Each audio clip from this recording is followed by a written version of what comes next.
Hey everyone, and welcome to this video. I hope you guys are all having a fantastic day, and in front of me is a 2009 Subaru WRX hatchback. Now this one here is going to be a long-term review. The owner, you might actually know him from years ago. He has the Chevy S10, then he had another Subaru before this, but now he has this one, and he's actually kept it for a lot longer than I expected he would. Keep it forever. Yeah, and it's actually, wow, the warranty stories I've heard on this one. None at all. We'll go over that. So I guess the first question is, how long have you had it? 7 years. Yeah, 7 years. And yeah, 304,000 kilometers on it. Wow. Are you sure the head gaskets aren't blown yet? No, I did them already. And so you already answered the kilometers on it at 304,000. I rebuilt the engine myself at 200,000 and put a different tranny in it. Power steering rack, control arm bushings, and then just brakes, tires. That's about it. Oh wow. And that was all at 200,000? Brakes have been since then, but yeah. Oh yeah. Yeah, if you had brakes that lasted 100,000, I want to know what they are. Actually, my 2014 Sierra, my front brakes lasted 120 and my rears lasted 170. Oh, that's pretty good. Yeah. Now, have you had any problems with it? Never. What do you define as a problem? A self-inflicted problem or a problem with the car? I don't know. I ended up taking it to Sparta and cranked the boost up, and that's how I blew my valve guides out of my head. Oh, so that's sort of your fault. Yeah, I did it on purpose. I had a good warranty. You got to take advantage of that. Yeah. And so I take it you did modifications in this when you went through a little bit. Car's stock. I had the heads redone and did a 3-angle valve job on them. That's about it. But everything else has been stock because it runs. I had a Cobb tuner on it, an intake for a while, but yeah, that's about it. Yeah, I think you still have your original plates from when you started driving, don't you? 14 years old. Wow, and they're not peeled. Nope. You guys that don't know, Ontario plates are notorious for peeling. Yeah, they're garbage. The new ones were better for not peeling, but couldn't see them. And now I don't expect to hear great numbers for this, but mileage, what do you usually see out of this? Average is 9 liters per 100. I have had it down to 7 liters per 100. It's actually not That's very good for a turbo. Too bad, actually. And everyone, yeah, it's 265 horsepower stock and gets good gas mileage when I want to. Wow. But I drive mixed city and highway every day to work, about 100K a day, and it's about 9 liters per 100, 9.4 maybe, average. Wow, that's a lot better than I'd expect for that. Because I know the Cobalts of the time got way less than that. Oh yeah. And they're not as fun. Oh, definitely not. Now, this list might be hard for you to figure out, but what do you like most about it? I don't know. It's a pretty slow car, so it's not very fun. 0 to 60 on it's 4.7 seconds, which is pretty damn good for a factory car. And it still makes me smile every time I drive it, even after 7 years. Is that the turbo noises that do that? Yeah. If you go show them the exhaust that I have on it. It's pretty good. It's one of those new invisible exhausts right there. See it? Oh, yeah. So it's a hybrid. Yes. Now the tailpipe fell off about a month ago, and I just still got to fix that. But that's why you never buy a mechanic's car, because they're always the last ones to get fixed. Oh yeah, definitely. That's definitely true. Now, did you tint these windows, or did you? They were done when I bought it. Oh, okay. I bought it used from a little used car lot here. Oh, so that kind of is a modification, but one you did not do yourself. Yeah. It's got a Borla muffler on it. That's really the only thing. I thought you took the muffler off in favor of the hitch. No, I had a straight pipe in it for 4 years, but I got tired of it. Sounds like the story of my car. Yeah. I got sick of the straight pipe too. Yeah, the interior's a little dirty still, but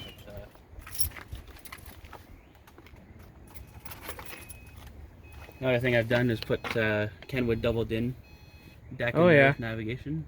And Now, was this Bluetooth from factory or? No, I put that all in too. Oh, okay. And then I put this amp in here. I hit all the wires so you don't see anything. And Oh, wow. yeah, subs aren't in right now, but got the kid seat in there. Yeah, it's I guess you need that now. Mm-hmm. Growing up. So let's hear that Borla then. See how that sounds.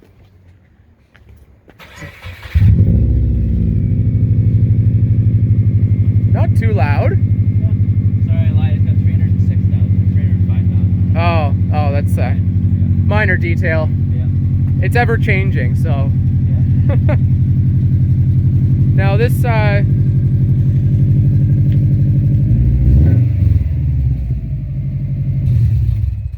Subaru rumble sounds so good. Yeah, I like it. It's not like an inline 4-cylinder. No, definitely not. It sounds really good. Yeah.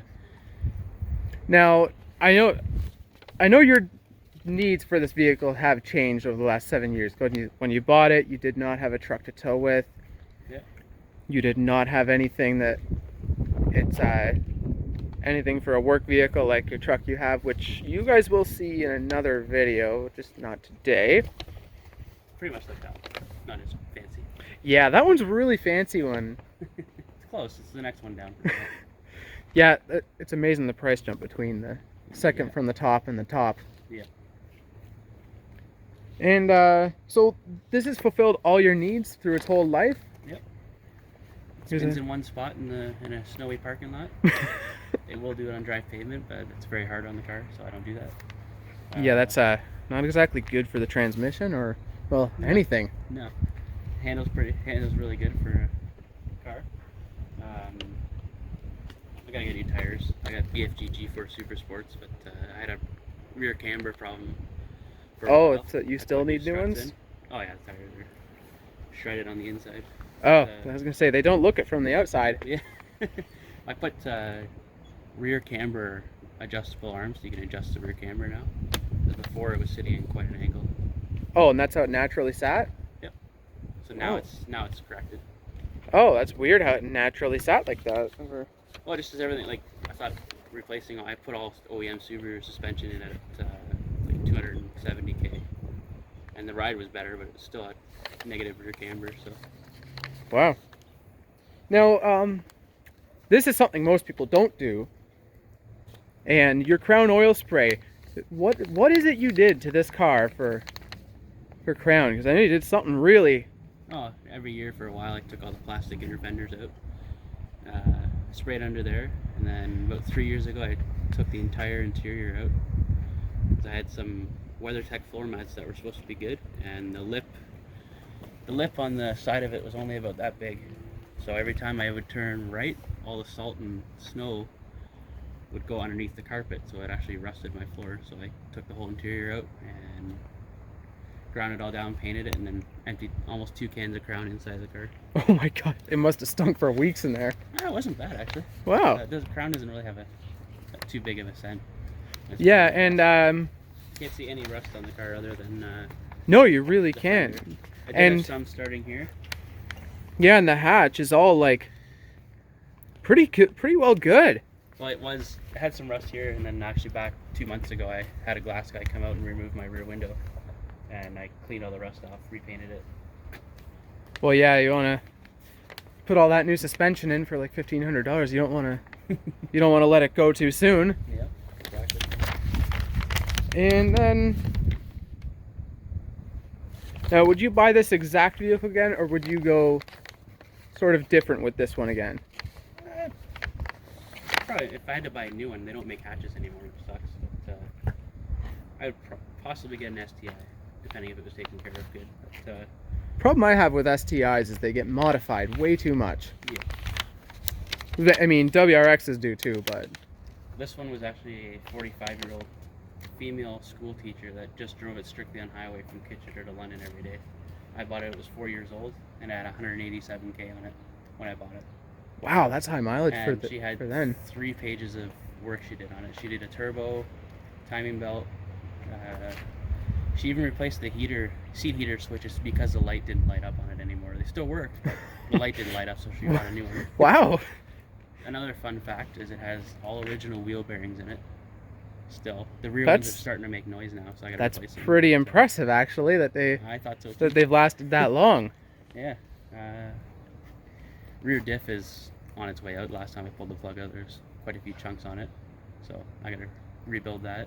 But, honestly, at 306,000, if it makes it to 325, then oh yeah, it's lasted longer than the average lifespan of these cars. It's only the differential side gears that are starting to eat away. So the ring and pinion are fine. So I'm just gonna put some new gears in the sides and away we go. Some people would view it as you've overinvested in the car. Yeah. It's still cheaper than a car payment. Absolutely. I paid 16 grand for this car 7 years ago, and I've probably got another 4.5 at the most in it. You would have had a lot more if it wasn't for the warranty. Exactly. You're about the only one I know that's had advantage of the 2-year unlimited warranty. Took great advantage of that. Yeah, somebody had to. They might not let you buy another warranty. Yeah, I don't plan on buying another car. I'm gonna keep the car for as long as the body's not rotting. I'll keep fixing it. Well, if you keep oil spraying it, aside from these little dings and dents that everyone loves to keep hitting this car for some reason. Yep, it's on its 3rd rear bumper. Just a few. This is the only other damage here. That was like 6 years ago. Somebody on the highway. Oh. Somebody threw a flower pot off of an apartment building and smashed his headlight and did that. But other than that, it's... And you didn't go through insurance for that one? Nah, not worth it. Yeah, that's Well, eventually I've been trying to find another bumper. I found one, but it was cracked too, so... No point changing your cracked bumper for a cracked bumper. Well, it was cracked on the other side, but in the same spot. So I would just use the crack pretty much. So, you definitely feel the same way about this car you did when you bought it, or? Oh yeah. Yeah, like I said, it still puts you in your seat, and it's still faster than a lot of cars on the road. And Well, it's faster than that. oh, no way. You get a little better fuel mileage though. Yeah, just a little. Yeah. I can get, if I baby the shit out of it, I can probably get 600 to a tank. Depending. Yeah, my last tank was 950. Yeah, shut up. But you know what? I don't even care about the gas price. I don't care about how much I put in it. I just, every time I get to half tank, I fill it up, and it's right now it's awesome. It's like $22 for half tank of premium. But oh yeah, it's unfortunately it's not going to stay that way. no. But yeah, that is I guess that's all we have for this video. That's a long-term review. That's actually very long-term reviews. Put about We should do a video of my S10. I've had it for 10 years. Yeah. So he's put about 130,000 kilometers on this car. And in about 7 years. So he hasn't driven it a lot through the years, but definitely a lot over the time he's had it. My truck I bought it with 55K. You got it that low? Yeah. And now it's got 185,000. Wow. So You drove that one a lot. It's a little more comfortable. Yeah, and then the S10 you only drove. I've only put 45,000K in 10 years. And 3 engines. Yeah. This will be the last one though. Yeah, that one you'll see is more of a modification video than a long-term review, because he has a problem with keeping an engine in that thing long enough for it to be a long-term review. Oh, this one will be the last one. Fuel injected all that stuff. You say that now. Yeah. But yeah, it's the S10's quite a neat project. But yeah, that's all for this one, and well, plans to keep it for a lot longer still. Yep. So yeah, thanks for watching. If you enjoyed this video, please hit that like button as well as subscribe for more. Have a great day, everyone.